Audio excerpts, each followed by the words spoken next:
Bismillahirrahmanirrahim. Assalamualaikum warahmatullahi wabarakatuh.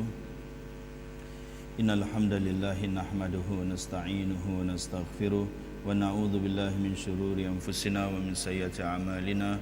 May yahdihillahu fala mudilla lahu wa may yudlilhu fala hadiyalah. Wa asyhadu an la ilaha illallah wahdahu la syarikalah wa asyhadu anna Muhammadan abduhu wa rasuluh. Allahumma salli wa sallim ala nabiyyina Muhammadin wa ala alihi wa sahbihi ajma'in. Allahumma ja'alna minhum wa minal ladzina amanu wa tawassaw bil haqqi wa tawassaw bis sabr. Allahumma inna nas'aluka 'ilman nafi'an wa 'amalan mutaqabbala wa rizqan halalan thayyiban. Allahumma 'allimna ma yanfa'una wa anfa'na bima 'allamtana wa zidna 'ilma wa la hawla wa la quwwata illa billah. Amma ba'd. Alhamdulillah, sama-sama kita panjat syukur dan puji kita kepada Allah Subhanahu wa taala, mana kita dapat meneruskan lagi pengajian, mencari pengajaran daripada tafsir surah di dalam juz Ammah ini. Dan pada malam ini kita akan mula surah yang baru, iaitu surah Abasa. Surah Abasa, surah Makkiyah, diturunkan di Mekah.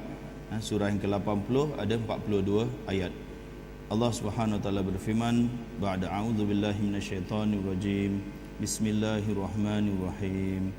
Abasa wa tawalla an ja'ahul a'ma wa ma yudrika la'allahu yazzakka aw yadhakkaru fatanfa'ahu adh-dhikra amma man istaghna fa anta lahu tasadda wa ma 'alaika alla yazzakka wa amma man ja'aka yas'a wa huwa yakhsha fa anta anhu talaha kalla innaha tadhkirah faman sha'a dhakara fi suhufin mukarramah marfu'atin mutahharah bi aidi safarah kiramin bararah. Surah ini namanya Abasa. Abasa ni dalam bahasa Arab abus. Abus biasa diterjemahkan. Apa terjemahan dia? Seorang pun tak pegang kitab. Apa terjemahan dia? Abasa, iaitu bermasam muka. Biasanya diterjemahkan bermasam muka. Masam muka macam mana? Cuba awak buat masam muka. Rasa masam muka macam muka daripada mulut masam muka. Perempuan kalau masam muka tahulah. Dia tengok sebenarnya nampak macam tak tepat sangatlah. Abus ni macam kita rasa tak senang dengan seorang itu yang buat bulu kening kita, kening kita lah, bukan bulu kening. Kening kita macam mengerut macam gitu. Slighter yang paling ringan sekali. Macam muka, kalau muka masam, muka bukan gitu. Macam orang ni rasa terganggu, jadi dia macam depan orang tu dia macam kerut sikit. Dia bulu kening dia mengerut sikit. Macam mana mengerut? Macam gitu lah. Macam gini sikit lah. Ini mengerut sikit. Itu abasa. Bukan masam muka. Masam muka lain, bermasam muka lain. Dia macam masam muka, macam dia tak suka, dia tak suka, tak itu. Dia bukan tak suka, tapi dia terganggu. Dia kan. Jadi mengerut sikit kening dia. Jadi kita tahu bukan masam muka masam dengan seorang itu macam gitu yang kita biasa terjemahkan. Dia bukan abus ni. Kita punya eyebrow kita mengerut. Jadi surah ini ada asbabun nuzul, sebab nuzul dia. Apa maksud sebab turunnya? Dalam Quran ada ayat-ayat atau surah-surah yang ada sebab kenapa Allah Subhanahu wa taala turunkan, dan ada yang tak bersebab. Ada yang bersebab, ada yang tak bersebab. Bersebab ini kita tak boleh cari sebab dia melainkan daripada riwayat yang dibawa oleh para sahabat yang nampak bila masa wahyu turun, yang bersama-sama dengan Rasulullah sallallahu alaihi wasallam, mereka meriwayatkan. Jadi riwayat mereka ni diambil kira. Tak boleh kita agak-agak sebab dia macam gini, sebab dia macam gitu, tak boleh. Jadi mesti nak daripada para sahabat, riwayat para sahabat. Jadi contoh macam bersebab, ada seorang tanya kepada Rasulullah sallallahu alaihi wasallam, Yas'alunaka anil ahillah. Ada orang-orang Yahudi, mungkin Yahudi bertanya kepada kamu tentang ahillah, itu bulan. Lalu Nabi diam aja, turun ayat. Itu bersebab apa? Sebab kerana ada pertanyaan. Ataupun ada pertanyaan juga macam qul wallahu ahad. Ayat dia sif lana rabbak. Orang-orang musyrik datang kepada Rasulullah sallallahu alaihi wasallam, tanya kepada dia, sifatkan kepada kami Tuhan kamu. Macam mana Tuhan kamu? Daripada emas ke daripada kayu? Nabi senyap aja, turun wahyu. Itu bersebab. Sebab kerana ada persoalan atau ada sesuatu peristiwa terjadi, Allah turunkan sebab dia. Ini peristiwa dia, bukan soal tapi peristiwa. Apa peristiwa dia? Kita tengok dulu peristiwa dia dulu.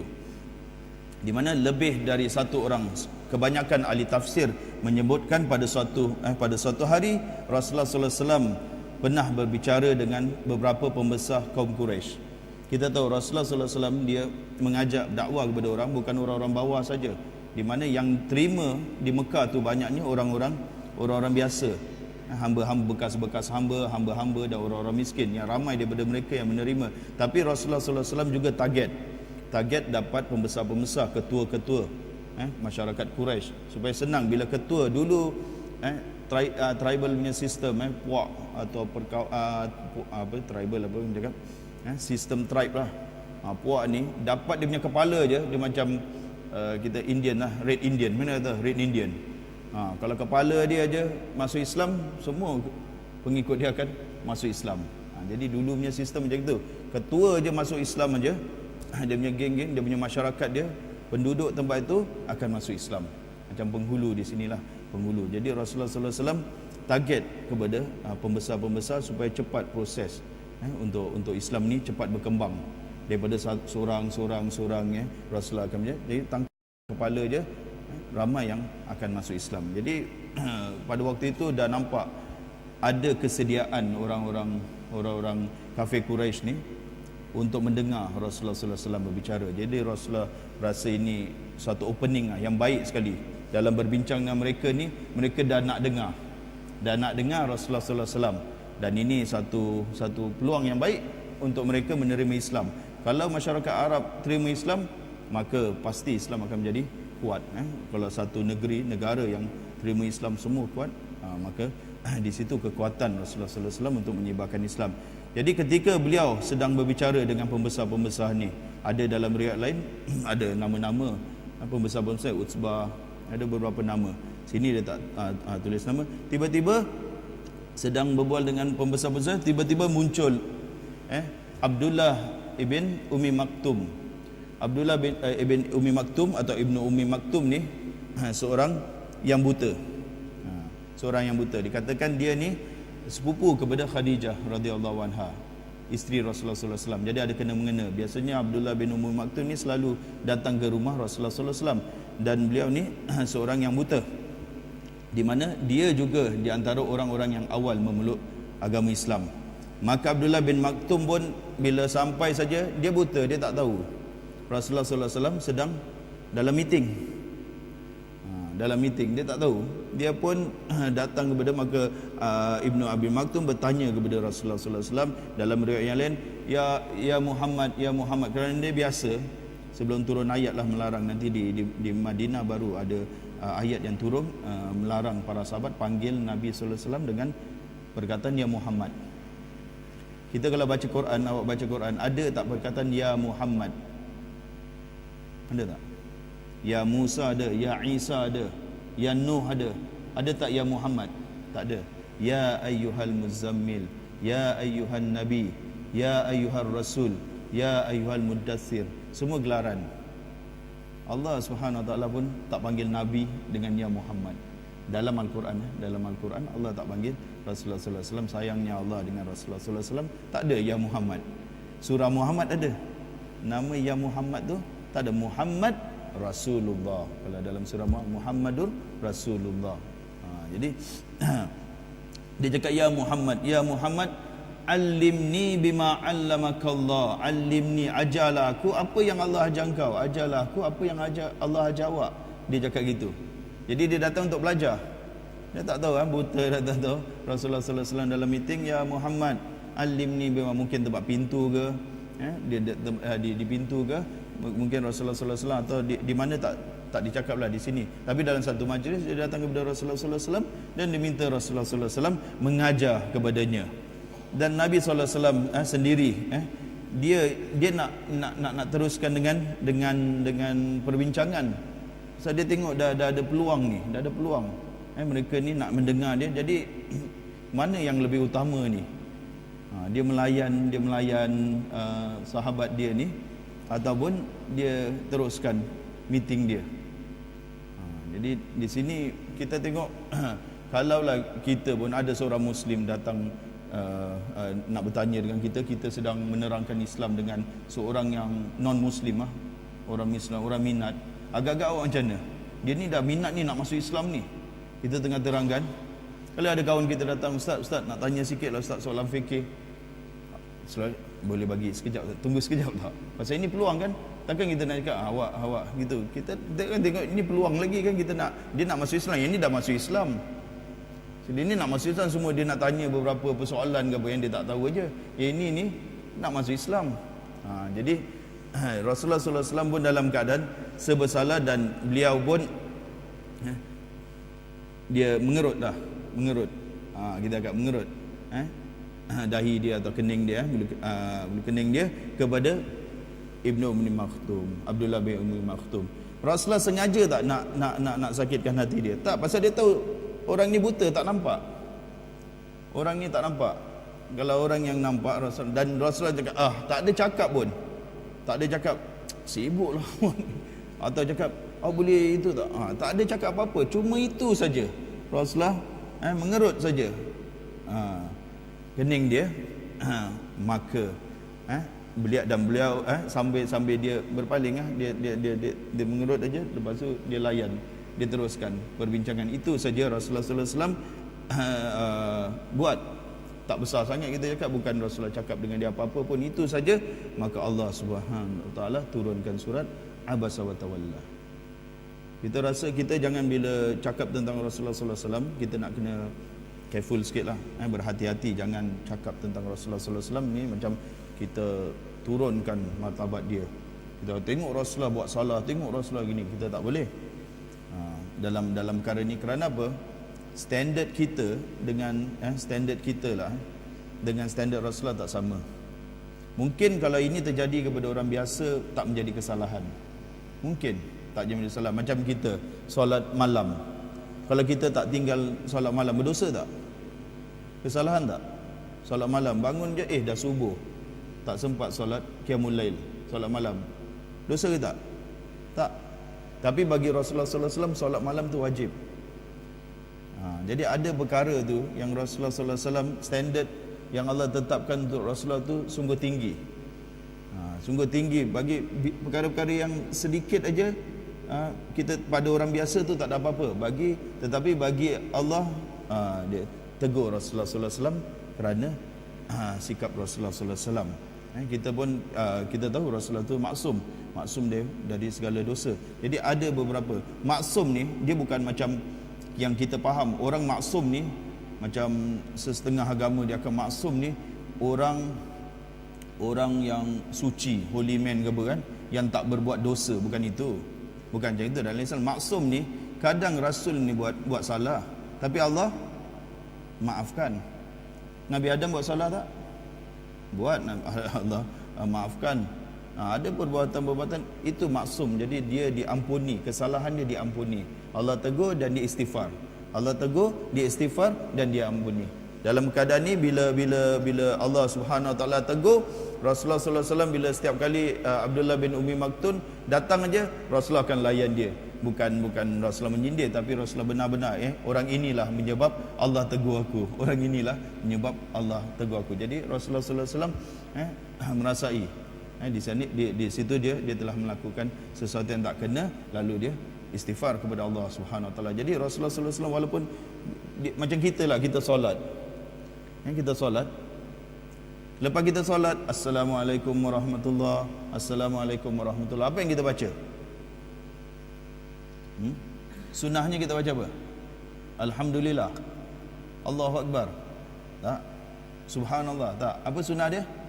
Astaghfirullah, astaghfirullah. Kita kata astaghfirullah. Padahal kita baru buat apa tu? Bukan kita buat maksiat ke buat apa? Padahal kita buat solat tu. Kita sedang solat tu. Tapi dalam walaupun kita rasa kita dah buat baik pun, mungkin ada kekurangan dalam solat kita. Mungkin kita tak khusyuk, mungkin kita masih lagi minta ampun kepada Allah Subhanahu Wa Taala. Astaghfirullah, kerana dalam solat kita mungkin ada kekurangan. Walaupun kita baru habis buat baik, kita minta ampun, still kita minta ampun kepada Allah Subhanahu Wa Taala. Jadi itulah sebab turunnya ayat ini. Jadi kita pergi tengok satu-satu tentang pengajaran atau tafsiran kita boleh dapat daripada ayat ni.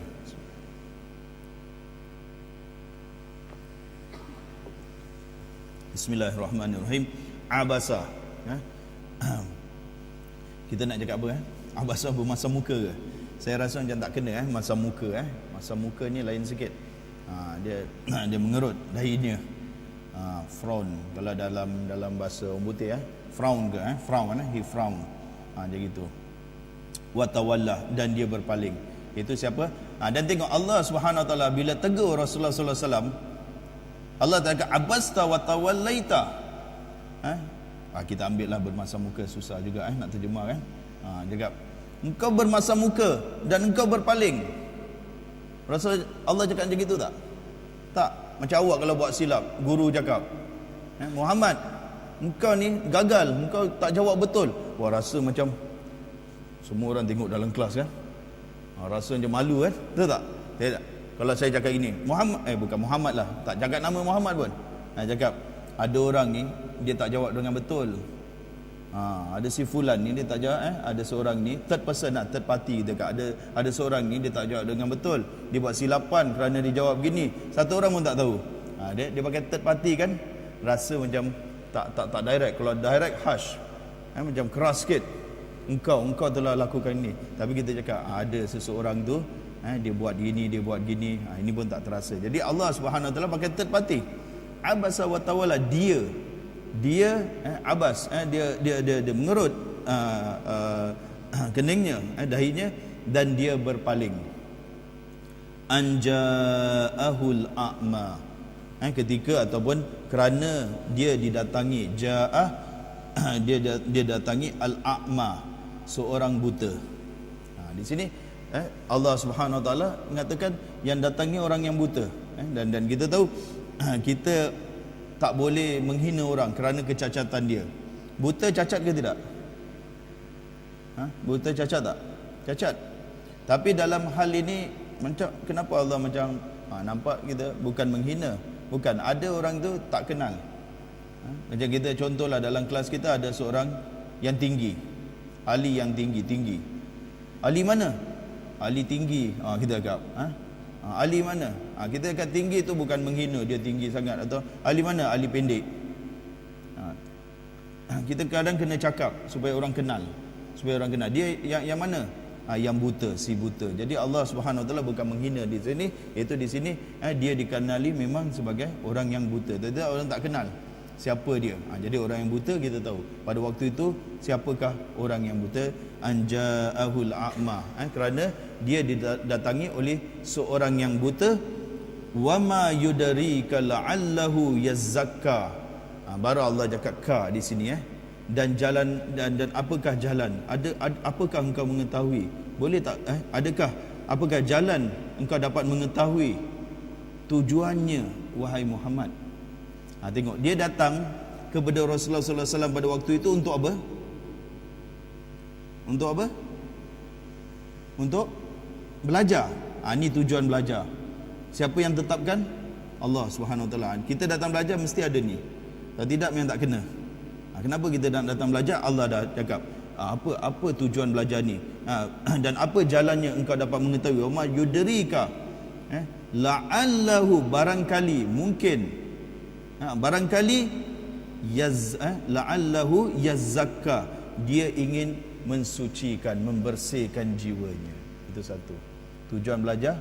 Kita belajar ni untuk bersihkan jiwa kita, diri kita, hati kita. Kerana apa? Tazkiyah.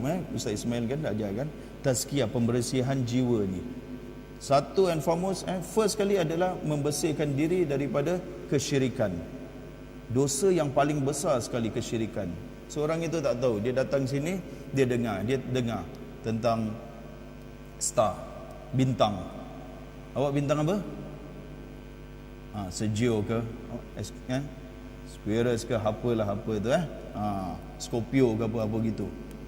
Dia tak tahu yang itu benda tu syirik. Dia tiap minggu, hari minggu dia tengok, apa bintang aku cakap, pada hari ini pada minggu ni kau akan berjumpa dengan kawan lama kau, gini. Dia pun hari minggu kena pula dalam minggu tu jumpa pula kawan lama dia, kawan tadika dia. Betul juga bintang aku cakap, power juga ni. Tengok dia mula percayai. Itu adalah syirik akbar, keluar daripada agama Islam. Jadi bila dia belajar tentang bab syirik, dia pergi belajar kursus syirik cakap apa perkara-perkara apa yang mensyirikkan. Ya Allah, benda ni syirik, istighfar, minta ampun kepada Allah dan jauhkan dia daripada itu. Berarti dia telah membersihkan diri dia daripada kesyirikan. Jadi tujuan kita macam itu. Bila kita pergi belajar, kita tahu sesuatu, kata riak ke apa, ustaz cakap begini-begini daripada hadis Rasulullah SAW, kalau orang ni berbuat begini adalah riak. Maka bila dia tahu, dia pernah buat macam gitu, jadi bila balik dihilangkan.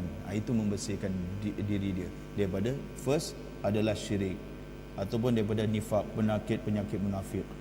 Apa penyakit, apa tanda-tanda simptom orang munafik ni?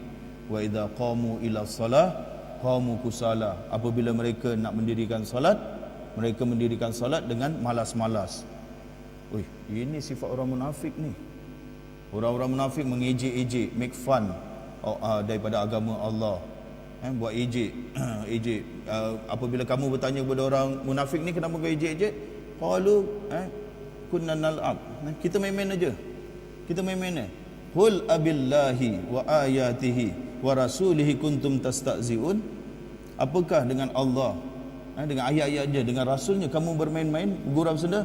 Fala ta'taziru, jangan bagi alasan, qad kafartum ba'da imanikum, sungguh kamu telah kufur sesudah iman kamu. Ya Allah, aku dulu pernah main-mainkan Rasulullah, aku dulu pernah hina, cakap make fun terhadap agama gini-gini. Ya Allah. Jadi bila tahu, dia istighfar, minta ampun, solat taubat, jadi bersihkan diri dia. Lain kali dia tak buat. Itu bersihkan diri dari nifak, daripada kufur. Semua ni awak kena belajar. Dosa-dosa ni semua kena belajar supaya bersih.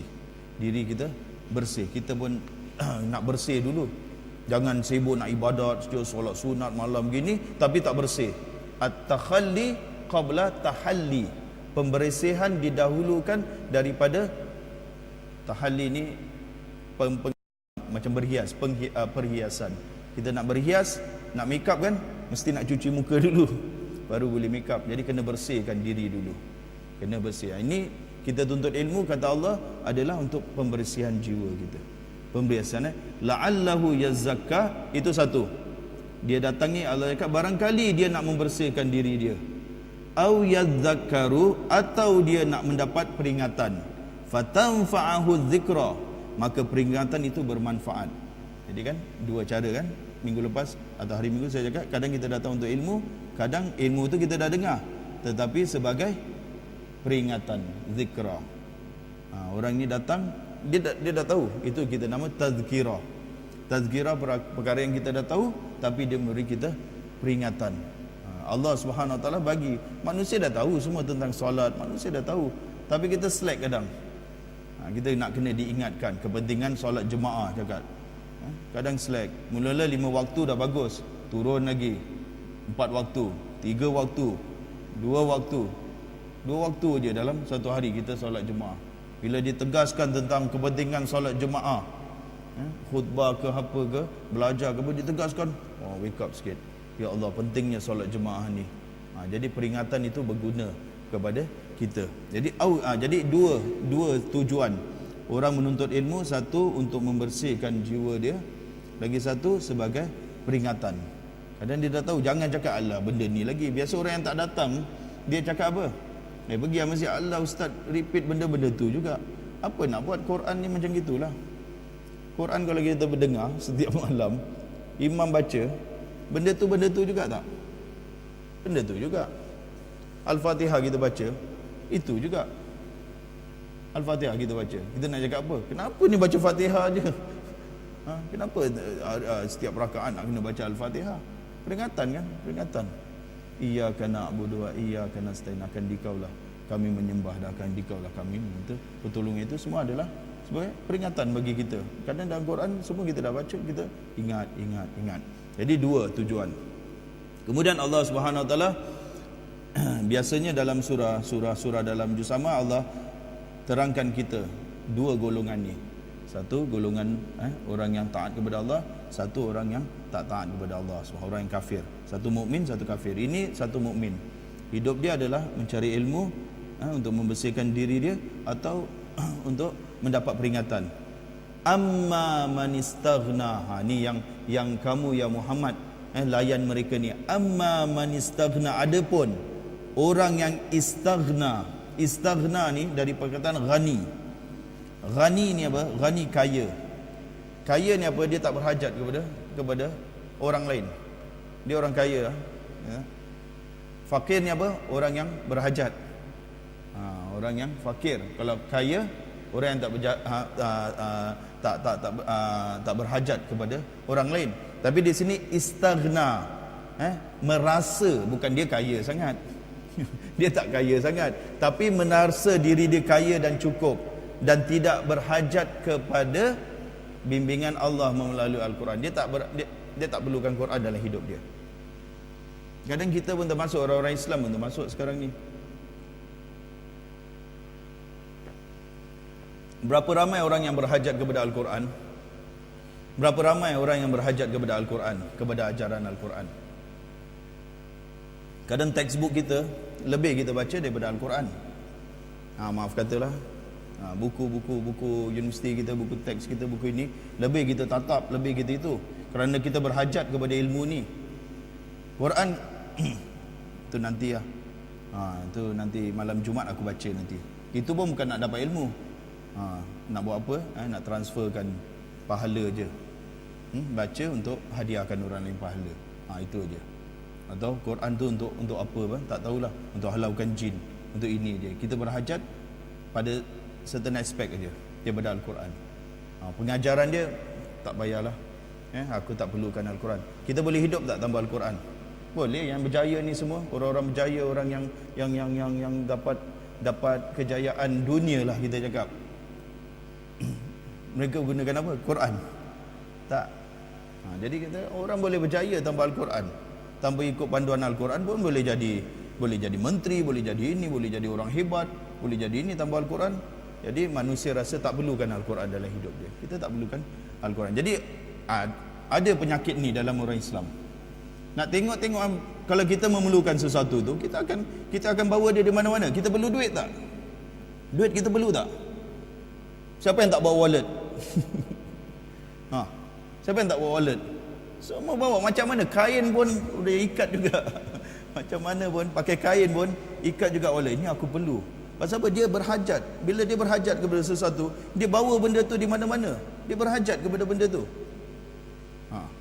Kalau kita perlukan Al-Quran, kita akan bawa. At least pun kita akan bawa di mana-mana benda tu. Sekarang okey lah. Kita kat dalam handphone ada apa? Dalam tab pun ada Al-Quran. Okey lah. Kita memerlukan. Dan kalau kita memerlukan benda tu, kita akan tatap benda tu. Kita akan sentiasa. Macam orang baca self development punya buku, tahu tak macam mana nak develop diri sendiri gini semua, how to be successful ke, how to be rich, how to be intelligent ke. Awak tengok dia selalu bawa buku tu. Ada masa je dia tatap. Kerana dia berhajat kepada cara-cara macam mana kaedah nak jadi ini. Kan kata Zakir Naik, Quran ini kita punya self development punya. Nanti kita masuk, kita semua nak menjadi suci, hati kita menjadi suci dengan Quran. Quran ni tak disentuh illal mutahharun, kecuali malaikat-malaikat yang suci. Quran ni tak disentuh melainkan malaikat-malaikat yang suci. Jadi kalau kita nak kata ulama di sini, kalau kita nak jadi suci hati kita, hendaklah kita selalu menatap dengan Quran. Salahnya kita kurang. Kan awak lah termasuk saya juga. Kan? Termasuk saya juga. Standard dia apa Quran? Standard Al-Quran. Seminggu sekali khatam. Itu standard para sahabat. Seminggu sekali khatam. Angkat tangan siapa seminggu sekali khatam. Itu standard para sahabat. Jauh kita dengan para sahabat. Lepas tu nak hina sahabat, nak cakap sahabat gini, nak cakap sahabat gitu. Quran pun tak boleh kejar para sahabat. Seminggu, sepekan, setiap minggu khatam, setiap minggu. Yang paling normal sekali, yang paling lambat, yang paling normal, sebulan sekali khatam Quran. Sebulan sekali khatam Quran. Ada tak? Sebulan sekali khatam Quran. Jadi kita semua abnormal. Orang yang tak normal, Muslim yang tak normal, kita lah. Sedarlah diri. Kita ni, bukan awak, saya pun Muslim yang tak normal terhadap Al-Quran. Kita tak normal. Kita jangan ingat kita bagus. Bila kita rasa kita strive, cuba macam mana, okey lah. Jangan start besok terus sebulan sekali nak khatam. Cuba 2 bulan sekali, turun lagi, turun sampai boleh sebulan sekali. Lepas tu turun. Kalau tidak kita rasa kita tak memberi Al-Quran tu haknya. Kita rasa kita tak memberi hak kepada Al-Quran. Sebulan sekali khatam, itu baru khatam lagi. Jadi orang ni kata Allah, amma man istaghna, dia merasa diri dia cukup. Dia tak berhajat kepada Al-Quran. Dia tak berhajat kepada Al-Quran. Fa anta lahu tasadda. Maka engkau bersungguh-sungguh, fa anta, engkau bersungguh-sungguh tasadda. Sadda ni macam echo tau, echo. Sadda, kita cakap dia bounce balik. Macam kau ni layan dia. Dia dah tak nak, kau masih lagi layan. Kau masih layan dia. Macam salesman, kita tak nak, kita tak beli, dia cakap lagi dengan kita. Aku cakap aku tak nak beli, dia cakap lagi. Jadi Allah cakap, fa anta lahu tasadda. Kenapa kau buat macam gini? Orang ni orang yang ego, orang yang rasa diri dia tak perlu kan, engkau layan dia. Engkau bersungguh-sungguh melayani dia. Kau sungguh-sungguh pergi kepada dia untuk terangkan. Wa ma alaika alla yazakka. Allah cakap, padahal engkau tidak bersalah wahai Muhammad, kalau dia tak nak membersihkan jiwa dia. Engkau tak bersalah. Rasulullah sallallahu alaihi wasallam, kita appreciate sikit, hargai Rasulullah sallallahu alaihi wasallam, dia risau sangat pasal dia tahu dia adalah rasul terakhir, nabi terakhir. Kalau dia fail dia punya mission, habis. Dia tahu tak ada nabi lagi. Kalau dia gagal, apa artinya? Habis, terkubur semua. Sebab itu malam peperangan Badar tu dia menangis-nangis kepada Allah Subhanahu Wa Taala, ya Allah, kalau engkau kalahkan kita, la tu'bad abadan, engkau tak akan disembah selama-lama. Rasulullah doa, kalau kami kalah besok hari, engkau tak akan disembah selama-lama di atas muka bumi ini. Itu Rasulullah takut sekali. Pasal dia punya mission tu, dia tahu dia rasul terakhir. Kalau dia fail, macam orang yang terakhir, awak orang yang terakhir, kalau awak fail, awak tahu habis kita punya usaha semua gagal. Jadi macam mana, berat tak bebanan tu? Sebab itu Allah kata fala'allaka bakhi'un nafsaka, hampir fala'allaka, engkau ni hampir-hampir membunuh diri engkau sendiri. Hampir-hampir engkau ni sedih sangat, mereka tak ikut engkau, hampir-hampir engkau membinasakan bunuh diri engkau sendiri. Sedihnya Rasulullah sampai dia boleh membunuh diri dia sendiri. Fikirkan umat dia. Itu perasaan Rasul. Every day, hari-hari dia fikirkan bagaimana mereka boleh terima dakwah dia. Dia buat kerja ni bukan seminggu sekali, tuan-tuan. Bagi ceramah-ceramah gini, Rasulullah sallallahu alaihi wasallam dia pergi, dia dakwah panggil orang, lagi satu dia tabligh dia pergi tempat orang, balagh tabligh tu dia pergi tempat orang. Dua-dua dia buat. Rasulullah sallallahu alaihi wasallam kerana apa? Dia risau. Ni Allah Subhanahu Wa Taala cakap, jangan takut ya Muhammad, engkau tak bersalah kalau mereka tak nak beriman kepada engkau, kalau mereka tak nak mensucikan diri sampai Allah kena pujuk dia. Engkau tak bersalah. Tapi Rasulullah sallallahu alaihi wasallam meletakkan burden tu, bebanan itu pada diri dia. Dia rasa kalau mereka tak terima, ada silap dari diri dia. Itu yang buat dia sedih. Fala'allaka bakhi'un nafsaka alla yu'minu bihadzal hadithi asafa. Asif sangat sedih Rasulullah sallallahu alaihi wasallam hingga Allah pujuk dia. Dan banyak ayat kalau kita tengok dalam Al-Quran yang Rasulullah sallallahu alaihi wasallam sangat inginkan kaumnya untuk masuk Islam. Kemudian Allah Subhanahu Wa Taala teruskan, dengan orang macam gini Allah cakap, kenapa engkau layan orang macam gini, orang yang tak nak dengar. Ada orang-orang macam gini, kita pun malas nak cakap. Kita kalau bergiat dalam dakwah, ada orang dia datang berbual dengan kita, kita tahu dia tak nak dengar cakap kita. Dia ada dia punya own punya kefahaman, dia ada own punya itu, tapi tanya setakat for the sake of argument aja, nak tanya-tanya, nak ini je. Kita cakap dengan dia pun tak guna. Senang aja cakap, bawa ayat Quran, bawa hadis, bawa apa, dia takkan terima punya. Dia dah ada, dia dah fix. Dia punya decision dah fix. Dia jumpa itu hanya nak cakap-cakap aja, nak gini, nak cakap sesuatu je. Padahal satu pun daripada mulut apa daripada mulut kita, dia tak mau dengar. Dia tak mau dengar. Dia tak mau ikut lah. Dia suka je berbual-bual 1 jam, hujau. Dia tahu, dia dah ada. Saja-saja je nak tanya ustaz. Saja-saja je. Jadi ada orang yang dia tak perlukan, dia tak berhajat kepada nasihat ustaz. Dia tak perlukan penerangan ustaz. Aku dah ada. Aku punya own thinking. Aku nak tanya je. Nak berbual-bual aja. Nak cucuk-cucuk aja, nak test ustaz aja gini. Jadi Allah Subhanahu Wa Taala, ni orang-orang kafir, amma man istaghna, adapun orang-orang merasa diri dia cukup, kau tak payahlah, tak payah kau untuk melayan mereka sangat. Bukan tak payah berdoa, dakwah kepada mereka. Allah cakap tiada kesalahan. Kemudian Allah jelaskan tentang orang-orang yang beriman pula. Wa amma Abdullah bin Ummi Maktum, wa amma man ja'aka yas'a. Adapun orang yang datang kepadamu bersegera, yas'a, keadaan dia apa? Semangat. Yas'a ni apa? Ini Abdullah bin Ummi Maktum, tuan-tuan. Dia seorang apa? Dia seorang buta.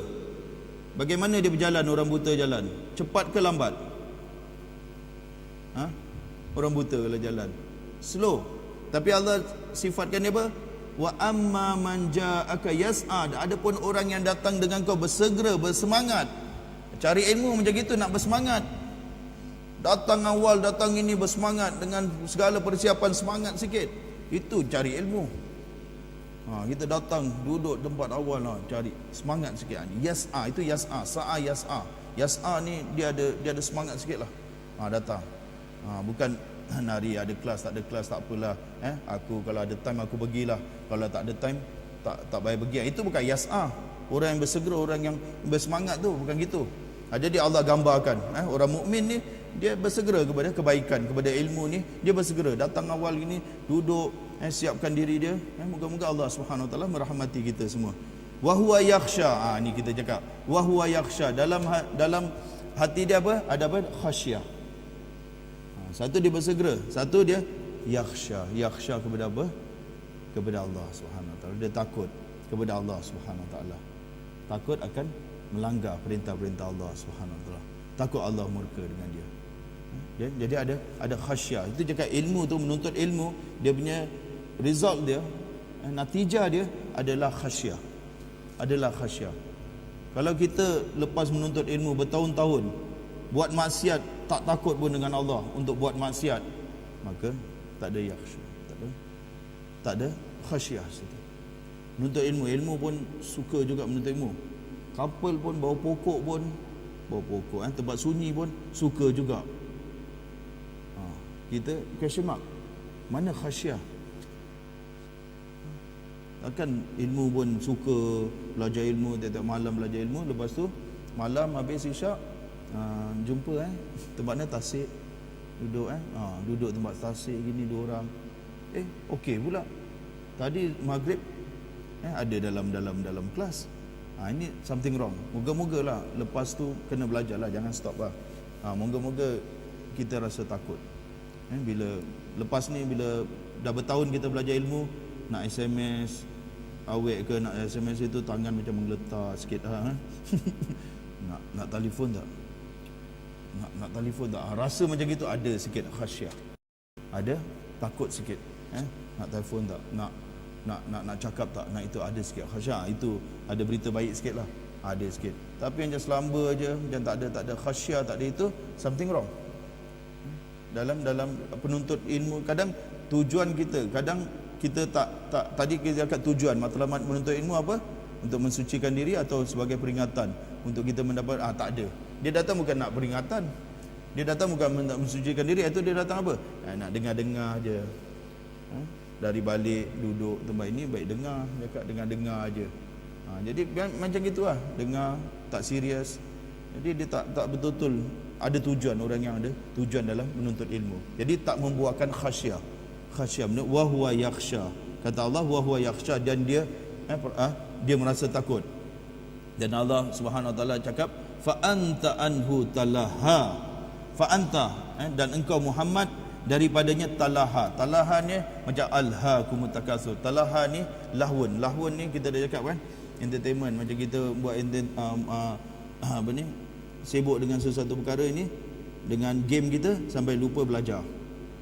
Sibuk dengan satu perkara sampai kita lupa. Jadi Rasulullah sallallahu alaihi wasallam sibuk dengan siapa? Sibuk dengan orang-orang Quraisy ni, tak ingat tentang dia. Talaha itu. Kerana kau sibuk layan dengan orang-orang Quraisy ni, engkau berlengah-lengah, atau engkau lupa, atau engkau tak ingat nak melayan dia. Fa anta anhu talaha. Itulah lahun. Kerana Rasulullah fokus sangat dengan meeting dia, sehingga kan dia pun lengah. Kemudian kita sambung lepas azan ni, kita beri laluan kepada azan. Bismillahirrahmanirrahim. Kita sambung sikit lagi. Jadi kata Al-Imam Ibn Katsir, bertolak dari hal tersebut, Allah Subhanahu wa taala memerintah Rasulnya sallallahu alaihi wasallam agar tidak mengkhususkan memberi peringatan hanya kepada seorang saja, tetapi hendaklah beliau bertindak sama antara orang mulia, orang lemah, orang miskin, orang kaya, orang terhormat, hamba sahaya, laki-laki, perempuan, anak-anak, dan orang-orang dewasa. Kemudian Allah Subhanahu wa taala yang memberi petunjuk kepada siapa yang dikehendaki ke jalan yang lurus. Dialah yang memiliki hikmah yang memadai dan hujah yang pasti. Itu komen Ibnu Katsir. Kemudian Allah Subhanahu wa taala memberi menggunakan satu perkataan yang keras, yang keras. Kalau ni kalla ni stop, macam gitu lah. Ada bilang haqqan pun boleh juga, tapi yang biasanya tidak. Kalla, jangan lakukan yang demikian itu. Kalla, itu yang tadi itu. Jangan lakukan demikian itu. Kalla. Walaupun Allah Subhanahu wa taala sangat sayang, orang yang paling Allah Subhanahu wa taala sayang adalah Rasulullah sallallahu alaihi wasallam. Rasulullah sallallahu alaihi wasallam orang yang paling Allah Subhanahu wa taala cintai, tapi Allah still tegur dia juga. Kalla, dengan menggunakan satu perkataan yang sungguh keras. Kalla, innaha tadhkirah. Allah kata selepas kalla, Allah kata innaha, sesungguhnya. Ha tu balik kepada Al-Quran, ataupun tazkirah. Innaha tazkirah. Banyak ulama tafsirkan sesungguhnya ayat-ayat. Ha tu ayatul Quran. Sesungguhnya ayat-ayat Quran adalah peringatan, tazkirah. Ini ayat. Kalau kita nak bersihkan diri kita, kembali balik kepada Al-Quran. Baca Al-Quran. Ambil terjemahan Al-Quran. Habiskan terjemahan Al-Quran. Cuba azam sikit, Sem ni aku nak habis baca terjemahan Al-Quran satu-satu. Bukan banyak sangat, satu hari satu muka surat dia ambil, baca terjemahan Al-Quran. Tak ada minta kita banyak, kita ada belakang banyak. Baca terjemahan Al-Quran, mungkin kita bersihkan diri. Innaha peringatan. Bila kita baca ayat Quran, tengok tuan-tuan, kita ambil Al-Quran tu dengan niat apa? Dengan niat tu. Kalau kita niat ambil Al-Quran tu, kita capai Al-Quran tu dengan niat supaya dapat peringatan, itulah dapat peringatan. Nak dapat pengajaran, nak dapat pelajaran, nak dapat ilmu dengan niat. Bila kita capai je niat kita. Kalau tanpa niat itu, tak ada niat, aku nak baca je dapat pahala. Dapat pahala tak? Dapat peringatan tak? Tak. Pengajaran tak? Tak. Tak dapat memang. Tengok kalau kita baca nak pahala, lepas baca apa yang dapat? Sedih, astagfirullah. Sedih betul aku dengan pengajaran ni. Terkena. Ada tak kita nak ikat macam gitu? Tak ada. So kita baca. Saya contohkan macam kita ada komputer yang hebat sekali. Komputer ni, broadband dia dengan software dia, macam-macam software, macam-macam benda lah ada dalam, dengan kelajuan dia gini. Tapi setiap hari kita ambil komputer ni, kita buka, kita main DVD saja. Main DVD je. Masuk DVD, tengok video 2 jam. Habis, besok DVD lain, besok DVD lain. Tak sentuh pun dia punya internet dia, software dia ada beratus-ratus software, semua tak sentuh. Apa jadi komputer ini kepada diri kita? DVD player lah. Canggih macam mana pun, jadi DVD buat apa beli ribu-ribu, beli aja DVD player RM100 boleh dapat. Tak payah beli canggih-canggih. Betul tak? Pasal kita jadikan dia DVD player. Begitu juga dengan Al-Quran. Kalau kita jadikan dia Al-Quran ni untuk baca dapat pahala dia, ya kita dapat pahala. Satu huruf berapa? 10 pahala. Tapi setakat itu, apa peringatan kita dapat? Apa pelajaran kita dapat? Apa ilmu kita dapat daripada Al-Quran? Pasal kita tak ada niat untuk tu. Masalahnya kita nak kena letak niat. Bila ambil, moga-moga Allah Subhanahu Wa Taala memberi peringatan kepada aku. Buka, tak faham Ustaz bahasa Arab. Kan ada terjemahan, takkan awak tak boleh faham terjemahan? Terjemahan tak boleh baca Ustaz seorang-seorang. Nanti itu, ya Allah. Orang kafir masuk Islam kerana terjemahan, yang awak boleh keluar Islam kerana terjemahan, ni apa hal pula ni? Orang bukan Islam baca terjemahan masuk Islam. Orang Muslim baca terjemahan keluar Islam. Jadi sesat lagi. Apa punya ajaran ni? Tak ada. Ini peringatan. Baca je. Kalau tak faham, tanya orang lah. Kalau tak faham, tanya ustaz. Pagi datang ketuk bila ustaz, ni apa makna ayat ni? Cakap je kalau tak faham. Bukan tak faham, aku tak faham. Ni satu macam. Fasalu ahla zikrin kuntum la ta'lamun. Tanyalah orang yang tahu kalau kamu tak tahu. Tak payah bingung-bingung macam mana ayat ni, pecah-pecahkan kepala, atau buka kitab tafsir. Jadi kita dengan Al-Quran ini, bila kita ambil Al-Quran ada niat. Sekarang ni buat aja. Kalau awak nak test betul-betul Al-Quran ni, pernah test Al-Quran, awak rasa ni Al-Quran ni tu. Kalau awak nak test, awak boleh balik rumah, bukan rumah, college ke apa, balik ada terjemahan, ambil terjemahan Quran. Apa saja masalah yang awak ada ketika tu, apa saja persoalan yang merusingkan awak ada, ambil Al-Quran tu, buka mana-mana muka surat, random buka saja dan baca. Tengok kena tak dengan masalah awak. Wallahi, ramai yang buat gitu memang kena. Memang kena dengan masalah dia. Kalau betul hati kita ikhlas, nak niat nak dapat petunjuk, nak dapat hidayah, nak dapat apa saja, kita buka saja mana muka surat, kita bacalah.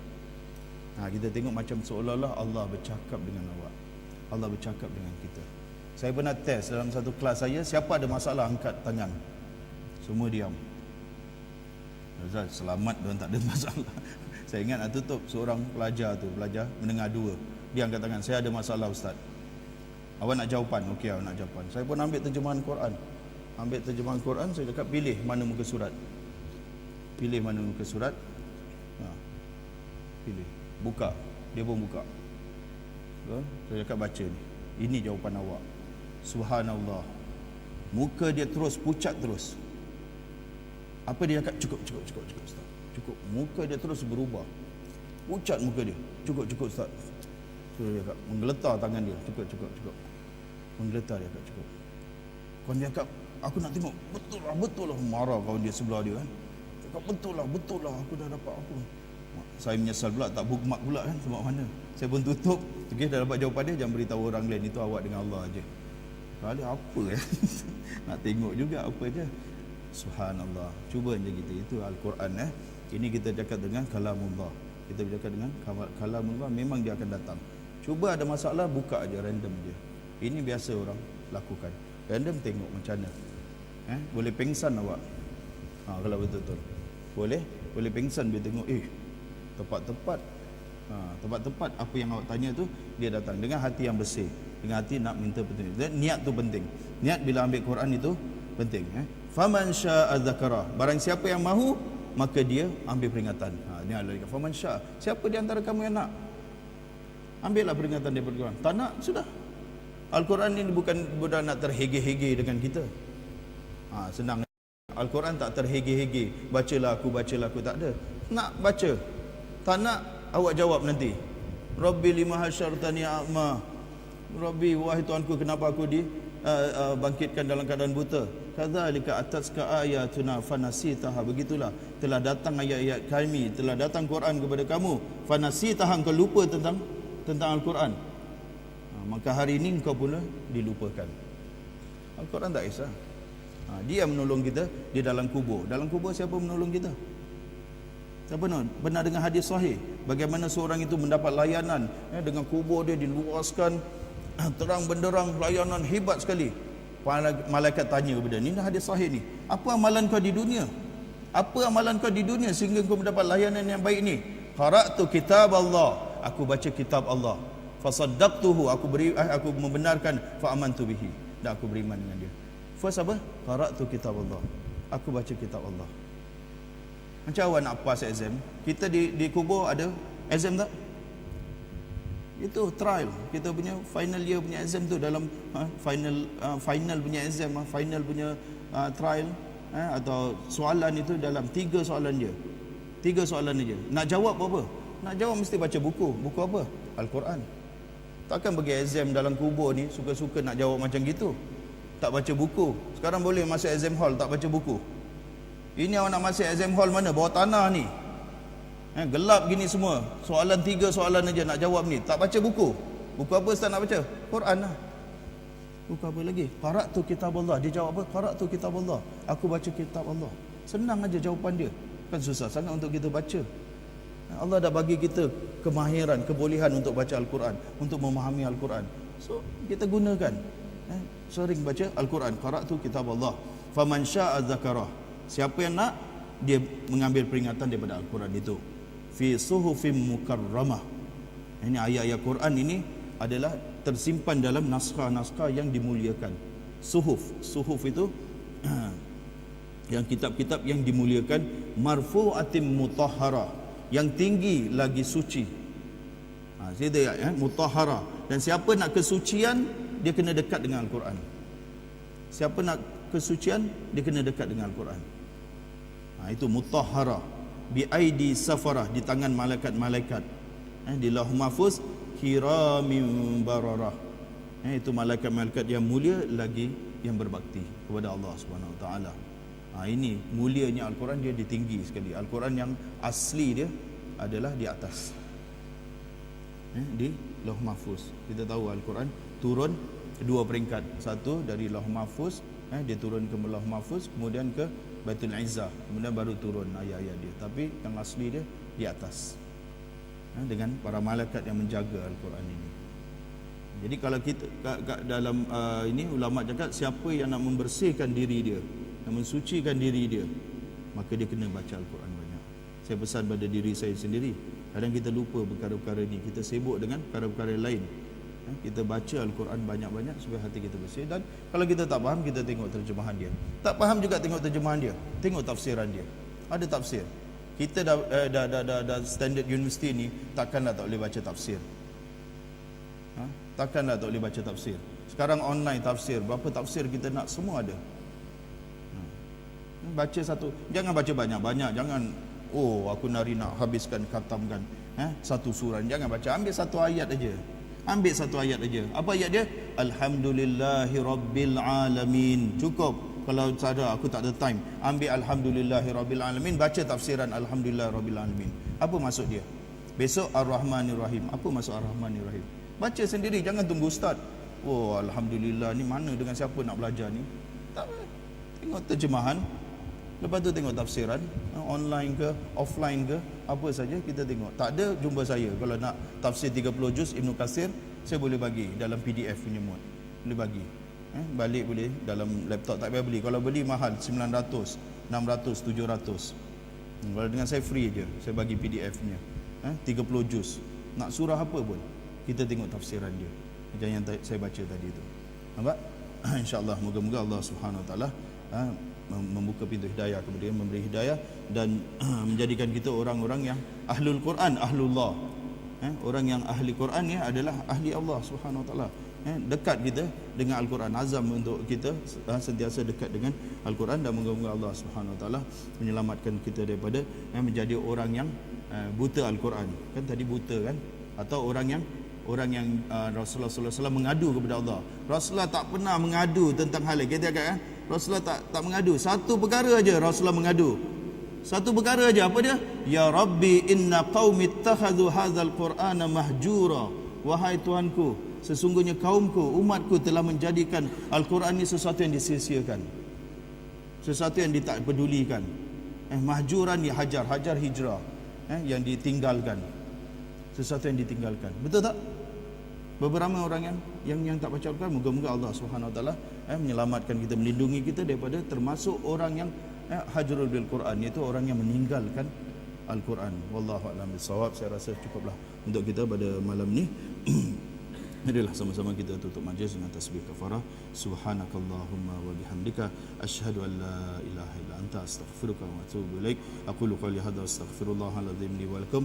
Wassalamualaikum warahmatullahi wabarakatuh.